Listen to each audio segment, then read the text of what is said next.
हाजिरी लगाने आते थे। इनका नाम था बाला साहेब ठाकरे।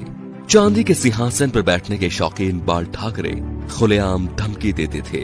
ये बात है सन 1990 के आसपास की। कश्मीर में इस्लामी आतंकवाद चरम पर था। कश्मीरी पंडितों को भगाया जा रहा था। अमरनाथ यात्रा चल रही थी। आतंकवादियों ने यात्रा बंद करने की धमकी दे दी और कहा जो भी अमरनाथ यात्रा आएगा वो वापस नहीं जाएगा। तब बाल ठाकरे ने एक बयान दिया कि हज के लिए जाने वाली 99% फ्लाइट्स मुंबई एयरपोर्ट से जाती हैं। देखते हैं यहां से कोई यात्रा मक्का मदीना कैसी जाती है। अगले दिन ही अमरनाथ यात्रा शुरू हो गई। सन 1992 में बाबरी मस्जिद ढहा दी गई तो बाल ठाकरे आपकी अदालत शो में आए हुए थे। जब उनसे कहा गया कि सुना है ये काम शिव सैनिकों ने किया है, तो वे बोले यदि ये काम शिव सैनिकों ने किया है तो ये गर्व की बात है। बाल ठाकरे का बचपन का नाम था बाल केशव ठाकरे, जो वक्त के साथ साथ बाला साहेब ठाकरे बन गया।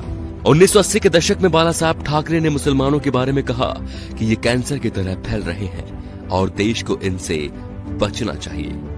1950 के आसपास टाइम्स ऑफ इंडिया के संडे एडिशन में इन्हीं के कार्टून छपते थे। इन्होंने 1960 में ये नौकरी छोड़ दी थी। बाल ठाकरे को हिंदू हृदय सम्राट कहा जाता था। उनका मोदी की तरह बिना देखे भाषण देना लोगों के मन को भा गया। उन्हें सुनने के लिए लाखों की भीड़ एकजुट हो गई थी। बाल ठाकरे जब किसी का विरोध करते थे तो दुश्मनों की तरह, और जब तारीफ करते थे तो ऐसे कि जैसे उनसे बड़ा कोई मित्र नहीं। 19 जून 1966 को बाल ठाकरे ने शिवाजी पार्क में नारियल फोड़कर अपने दोस्तों के साथ पार्टी बनाई, शिवसेना, जो आज भी चल रही है।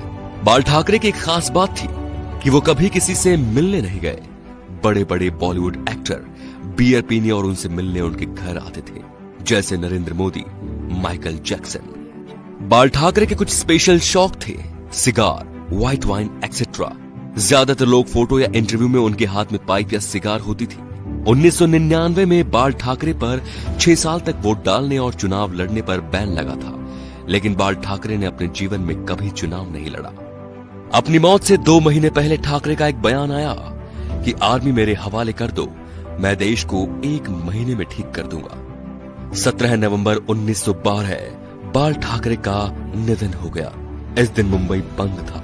अंतिम यात्रा में 5 लाख लोग शामिल हुए।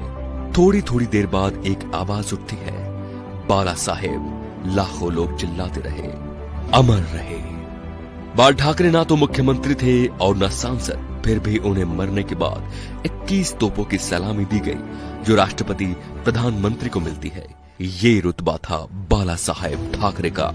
तो दोस्तों, ऐसे शेर दिल हिंदू सम्राट के लिए वीडियो को शेयर जरूर कीजिए और उनकी महानता को फैलाइए, ताकि आज जो शिव सैनिक या हिंदू उनके सिद्धांतों को भूल चुके हैं, उनके हिंदुत्व की रक्षा का संकल्प याद दिलाएं।